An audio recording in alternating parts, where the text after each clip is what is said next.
Roger Fala, Gracie, fera. meu E primo aí? querido. Eu não sei se é primo ou é sobrinho. Eu sou um pouquinho mais velho que você. É Ok. um primo sobrinho. Então, pô, vou falar inglês. Tem muita gente aqui que quer falar inglês. Fechado. Roger Gracie, pô, one of the greatest jiu-jitsu fighters of all time. I hear that all the time, and I have to agree with.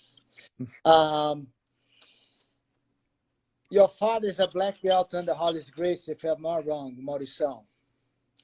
Pô, your mom, pô, my cousin, she's one of the toughest cousins we grew up with. But the impressive thing to me, Roger, is not the amount of titles that you accomplished in Jiu-Jitsu. I think was how you did it, you know, because it's incredible in a family of so many incredible fighters, you know. To be a member of the Gracie family, man, you have so many people ahead of you. And you're already born in that family, you are part of the history. But the amazing thing is, among all of those fighters, we have few that are able to write their own chapter in this amazing family that we have. And without a doubt, the way you did it, because everyone that is speaking, and I use this as an example of how important it is to have good foundation in Jiu-Jitsu, the basic techniques that allow us to learn more advanced movements. But I think you make the simple very advanced and the advanced very simple. Because every time we look and watch your fights, we in a way can tell how it's going to end, because we know it's going to end. Different than most of the fighters we see today. I know Jiu-Jitsu has a lot of evolution, but I think one of the mark that you're going to live forever is that no one does the basics so advanced and so basic the way you do, Roy. Explain that to us, man, because everyone knows he's going to take you down, he's going to pass your guard, he's going to mount, and he's going to choke you. We all know that. That's why we all go to watch, because what is lacking today is submission. And that's why I'm saying all the accomplishment, the titles that you have, amazing. But how you did it, it makes above the charts. Then it's incredible. How you were able to make the simple so good. Tell me. It's you know, I was thinking that the other day, like a lot of people ask me, what about my jiu-jitsu? Why it's so simple? It's if it's a family thing that they tell us to just practice the basics. I think that the basic is the base of your game. It's very important to have a good structure, and then that can support everything that you put on top of it. I think that's number one. And I was raised with how can I say that? It's knowing the importance of the basic. I think that was always very strong. And I need to have, you can have a lot of fancy and advanced moves, but you need to know the simplicity. It's the exposure. Is you want to expose yourself doing a crazy move that somebody's gonna get into trouble. So, and I think one of the reasons that I developed the basics so well, it was because I moved to England. I was very young. I was 20 years old when I came to England and opened my school. So when I came here, I didn't have high level people to train with.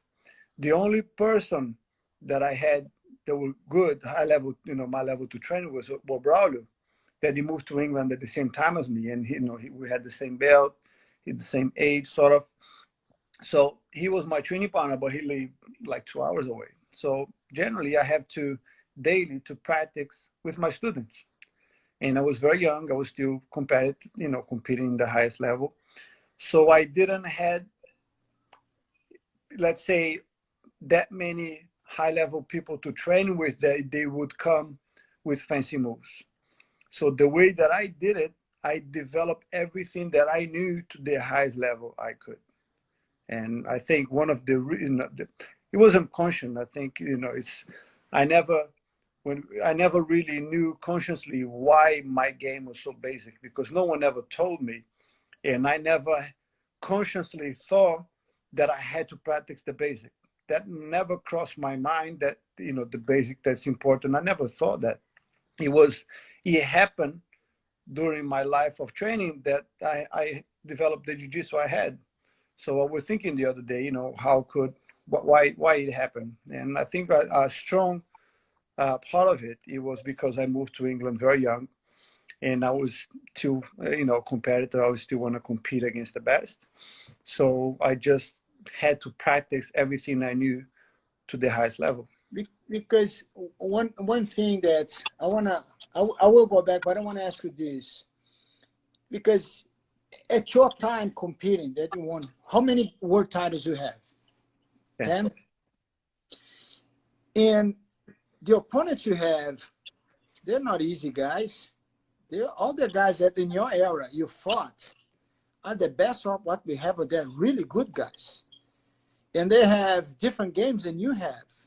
But still, you overcome all their, I wouldn't say fancy jiu-jitsu, but modern in a way, and were able with the very simple steps, shutting down everyone's game and succeed.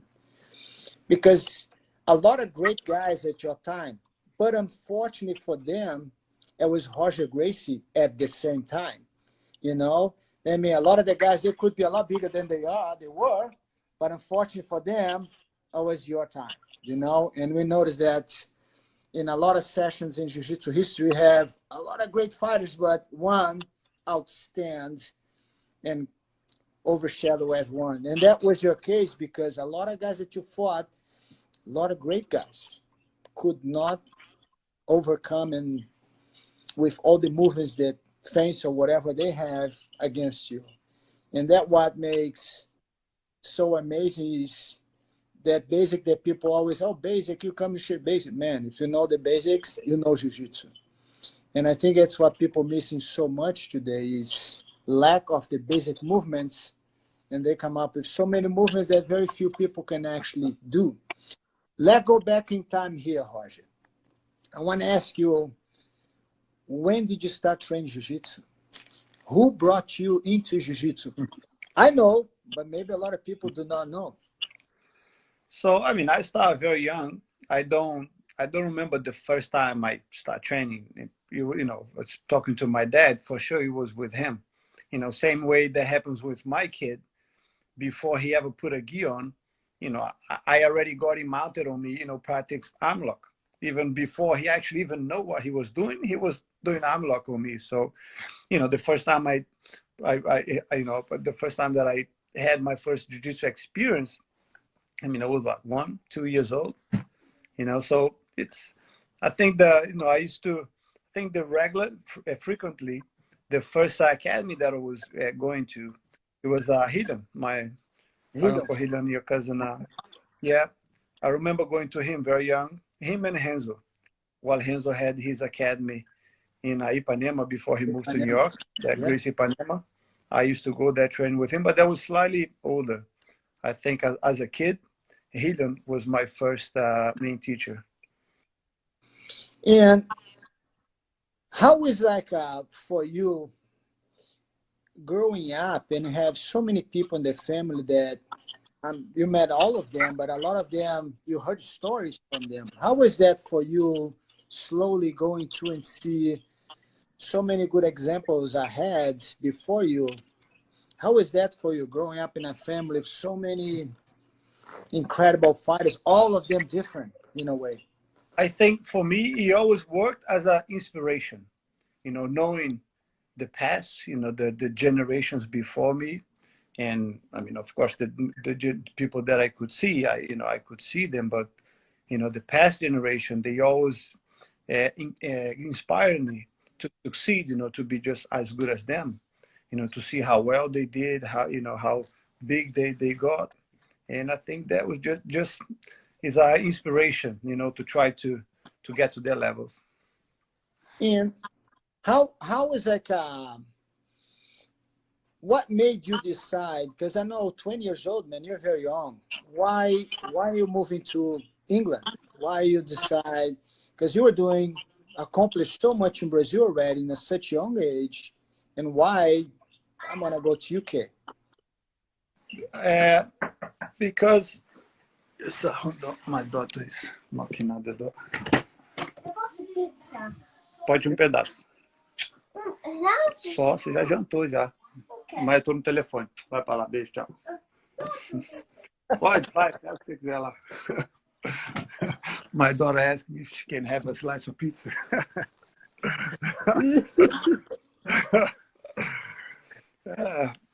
So, where were you?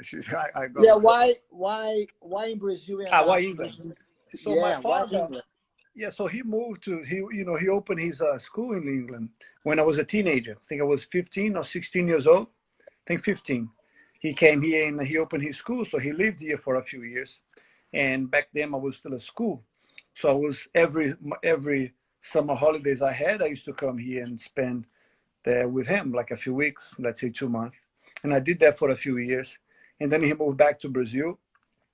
And I think it was the same time I was getting my black belt, and I used to live with Igor and Hollis in Rio. And then they both, Igor was going to New York to Yes. stay with Renzo, and Hollis went right after them. And at the same time, I had the opportunity to come to England to open an academy. You know, there's one of our friends was my father's student too, and it happened that suddenly he offered to help us to help me to open my school here. Me and my dad was in Brazil, but then I moved here.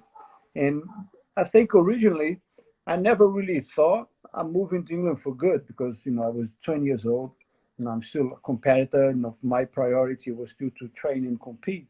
So initially, yes, I'm going to open the school. I'm going to keep that as my base, but then so that the academy will sustain me for me to travel anywhere else I want to go. If I want to go train for how many time I have to. So I opened this school. I had a friend, a black belt, that was helping me teach, so I could leave him running the academy and I could go anywhere. Who promotes you as a black belt, Roger? Carlinhos. Carlinhos? Carlinhos too. Oh, we all got black belt for him. Yeah, he gave me all my belts from blue, purple, brown, black. All the, and you still competitive from all the time and traveling. What made you also? It's something that who's in the family that said something to you, or you have stories that you keep in your mind, or examples or phrases that you were able to keep with you, like from to Carlos, your grandfather, from your mom, your dad, for Helium, for Renzo. Which are the things that you heard in the family? Because we talk so much about everything. People think we do jiu-jitsu only we in the academy. No, we do jiu-jitsu all day, talking to uncles and cousins. Is there any few things from family members that you remember? And also, who are the family members that you use that inspires you to keep doing what you're doing? I think many people in our family inspire me in some way. I always inspire myself with with the champions we had, let's say with the best of every generation, because when I start training, I want to be the best, not the best inside the family, that it never crossed my mind to be the best inside the family, because that means I would have to compete against my family members. So that I didn't really care who's the best in the family. I always train to be the best regardless. The family is like we are one. There's no two. So it doesn't matter if I have a cousin who's better than me. I mean, now I'm a big competitor. I'll be the best competitor I can. So everyone who got to the top, he always inspired me a lot.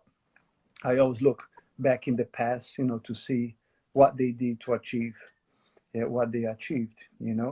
And I think each one kind of teach you something different, because I don't have like a phrase that's stuck in my mind that someone told me that I kept with me.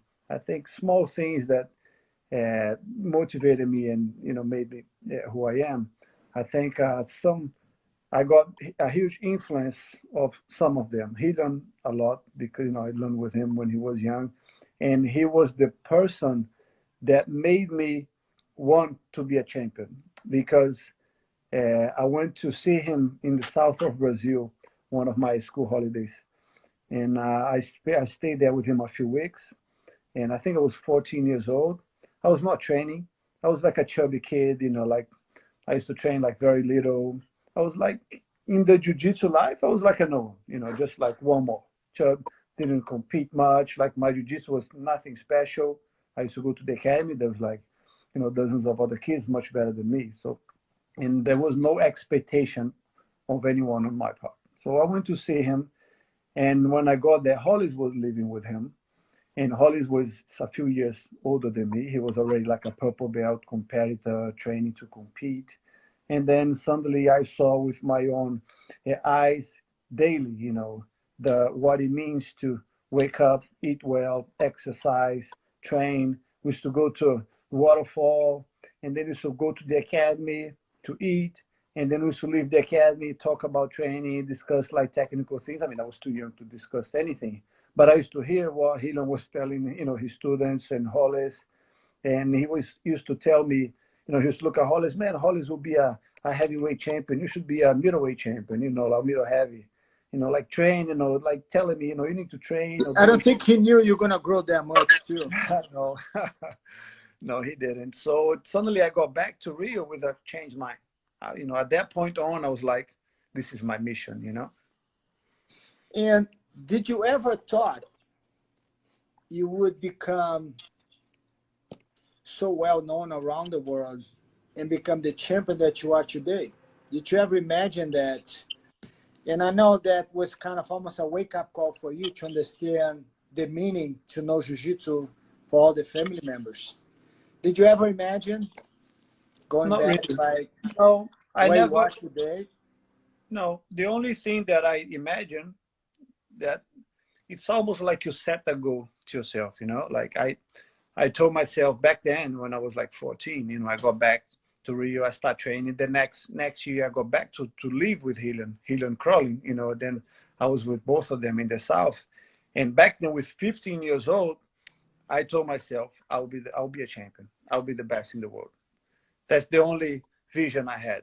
I didn't imagine how that would be because I didn't have no idea, and I did not create any image of that. Like how would that be being a champion, like being famous? I had no idea, and I never create an expectation on that aspect. I just told myself I'll be a champion. I'll be the best in the world, and that was always my mission. It seems like we know in everyone in the family, it's almost like when you achieve your black belt, you have to go and do vale tudo.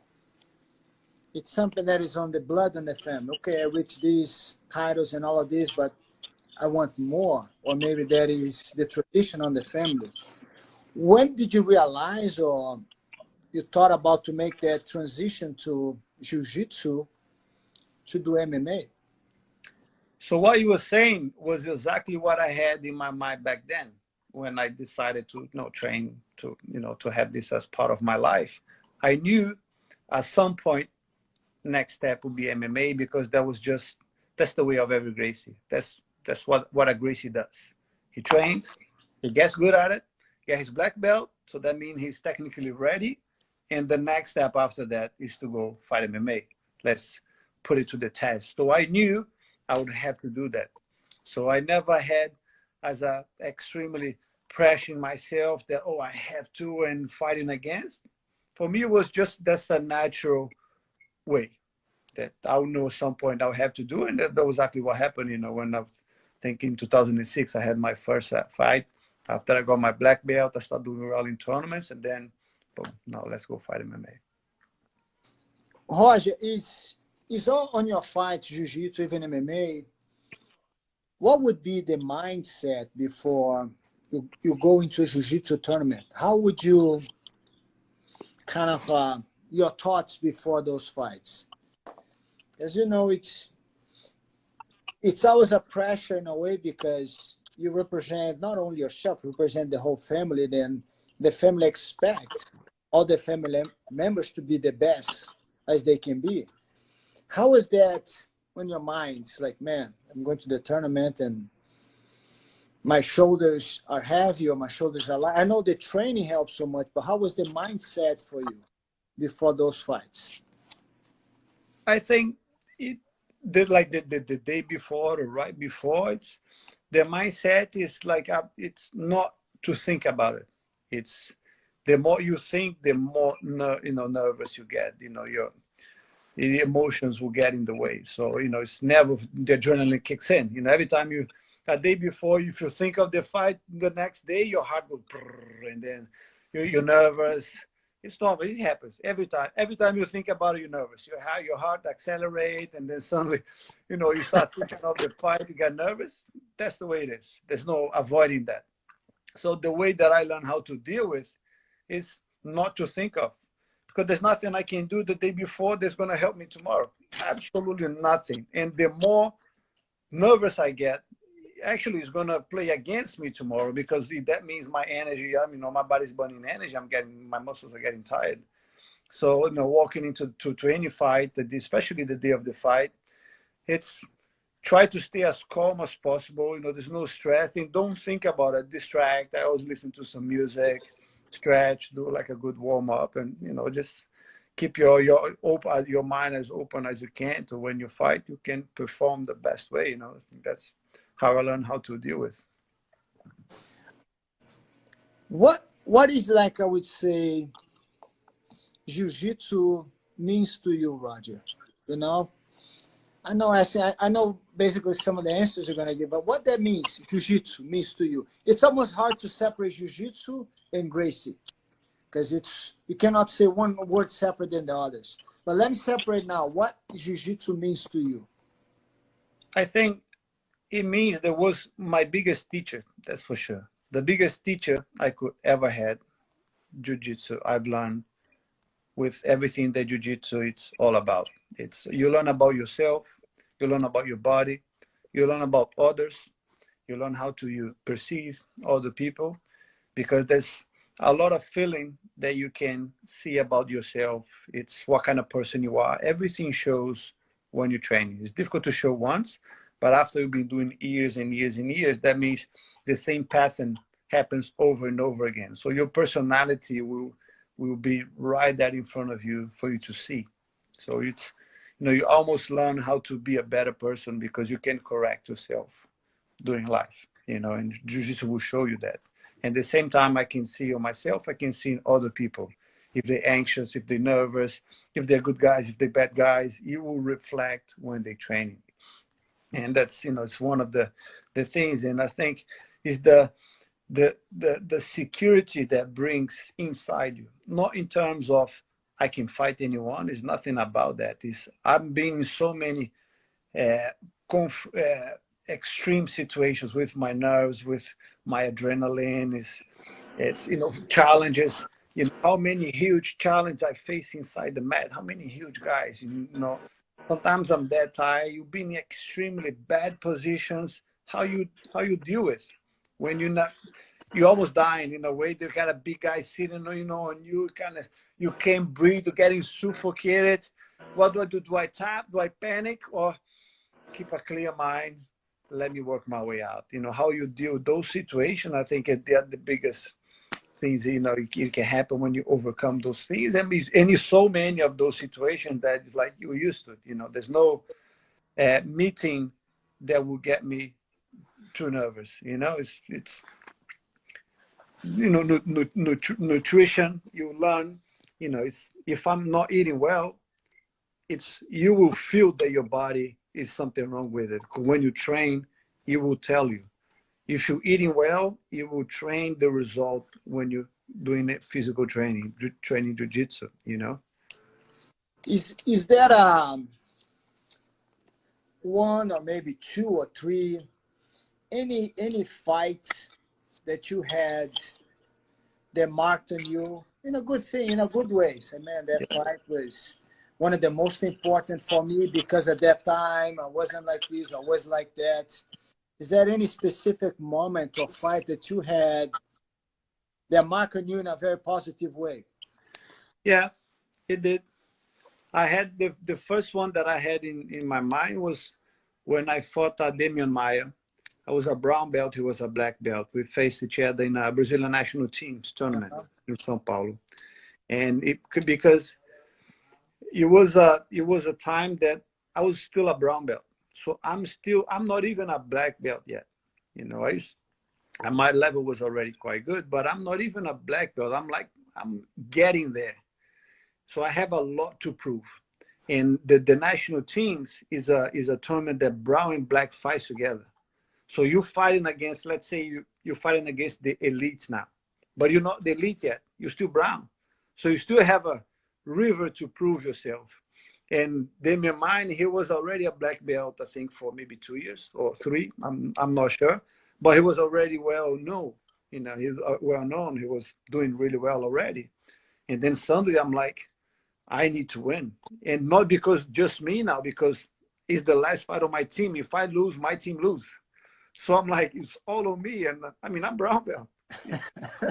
So there was a lot pressure that I need to go and win.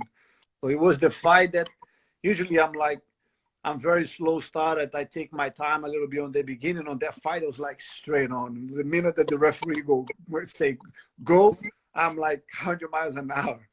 So, you know, it was a great fight. It was there and back a lot. For a few minutes, I was like losing. And I was that tired and I'm still losing. And suddenly I overcome. You know, I reversed the points close to the final. And then I won the match. So that fight always stuck in my mind. There was when I fought Mario Perry, it was a big fight because it was my first fight as a black belt, my first no-gi fight, fighting against Mario, ADCC 2003 in São Paulo. So I think that fight, usually you get nervous before the fight, but when the fight's about to start and the referee say go, you kind of forget about it, and then you know you don't even remember if you're nervous anymore. But I remember when the referee say go, my heart was still beating fast. You know? And I remember that clearly because I just got my black belt and I'm fighting Zé Mario. You know, I was a blue belt watching him compete as a black belt. Like, you know, it's a big name in jiu-jitsu. I had a huge history in the ADCC, so I fought him. I think when I fought the fight that I had with Jacques that I broke his arm. Yeah, that fight there's a big mark on me. And in my last fight, you know, if I would have choose my fight against Abushisha, those fights are the one that, you know, it kind of is the one that stays in my mind more than the others. yeah, I know in a way that you guys had 2 fights, and the first fight I know you're sick and have a lot of the things happen people did not know, but I think the second one was to show how advanced Roger's simple game is. Now, Roger, one question to you. Just one second. No problem. I got this. Oh, tudo bem? Maia, my cousin, meu primo. Fala oi. Tudo bom? Tudo bem? W2 3NA. Say again. Fala de novo. W2 3NA. Uma pergunta bem simples para você, Roger. Who is Roger Gracie? Who is Roger Gracie? Yes. A very simple person. A very who is Roger Gracie? It's simple and complex. You know, I can't say I'm the most simple person there is, but I'm a very competitive person, but in a good way. Always trying to, I would say, achieve greatness, but not greatness in the way to achieve things. Let's say, to be the best person I can be. So I see life the same way that I had the evolution of jiu-jitsu. You know, life is about evolution. Yes, you know, you train. The more you train, the better you become. And the more I live, the better I want to be, you know? So. I think I'm gonna make some more compliments on who is Roger, maybe from other sides of other people saying. Well, Roger, I remember when you're born, I went to Boozers many times with your mom and your dad to babysit you and your sister, Vanessa. I was there so many times.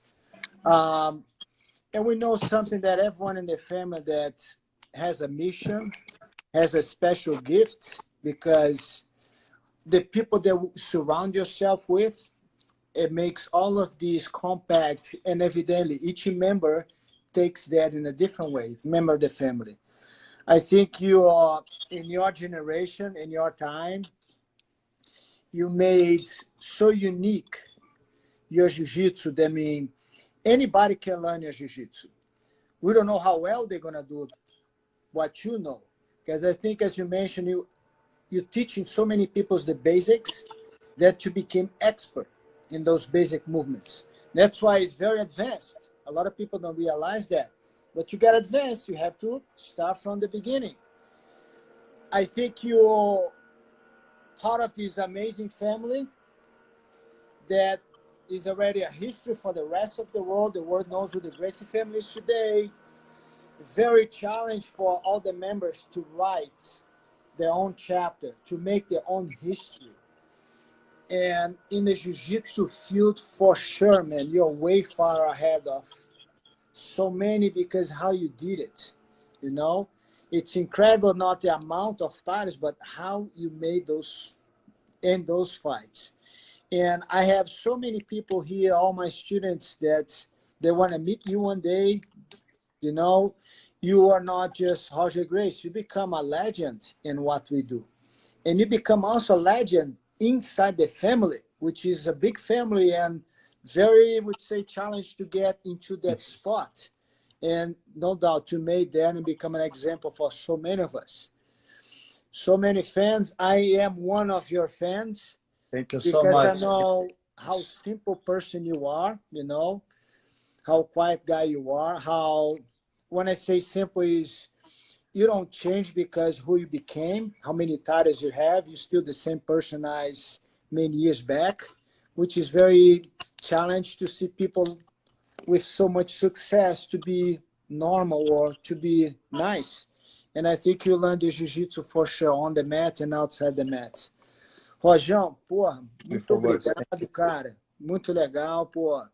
Muito orgulhoso de poder ver todo esse seu desenvolvimento, esse seu crescimento no jiu-jitsu. De ver você, quando pequeno, jiu-jitsu era uma forma de brincadeira, hoje em dia é um estilo de vida. E de você estar passando isso adiante para todos os seus alunos e sendo esse exemplo de pessoa que você se tornou. Entendeu? Pô, muito obrigado mesmo, bacana. Pô, dá um abraço, um beijão no teu pai, no Maurição. E, pô, na tua mãe, não sei se a tua mãe tá aí. A Reila tá no Brasil ou tá aí? Tá no Brasil, tá no Brasil. Entendeu? Pô, muito bacana mesmo. Parabéns pelo todo o seu sucesso. Você continue sendo você, do jeito que você é, campeão. Valeu? João, valeu mesmo. Saudade. Pô, espero... grande. Pô, eu lembro muito daquela vez, eu tinha 14 anos, pô, fui passar minhas férias aí com vocês, nunca mais esqueci, pô. Eu lembro, cara. Com o Riga, foi uma experiência muito legal, fiquei lá com o Rigão, com o Roger, muito legal. Tomei o amasso teu, que eu lembro que a gente treinou. Cara, pô, bons tempos, eu não sei se isso nos dias de hoje, foi meio difícil, mas... Muito legal. Mas bacana, cara, ver você... a transformação que você teve, até porque naquela época que você passou aqui, o jiu-jitsu não era uma coisa principal na sua vida. E eu tenho certeza que você não tinha noção do que você viria se tornar e se tornou esse campeão do jiu-jitsu de hoje. Tá bom, cara? Quero saber treinar muito. Quero saber tomar sorvete. Porra, um beijão, cara. Fica com Deus, tá? Um beijo grande. Valeu, Rojão. Valeu. Obrigado, campeão. Fica com Nada, Deus. Pô. Abraço grande.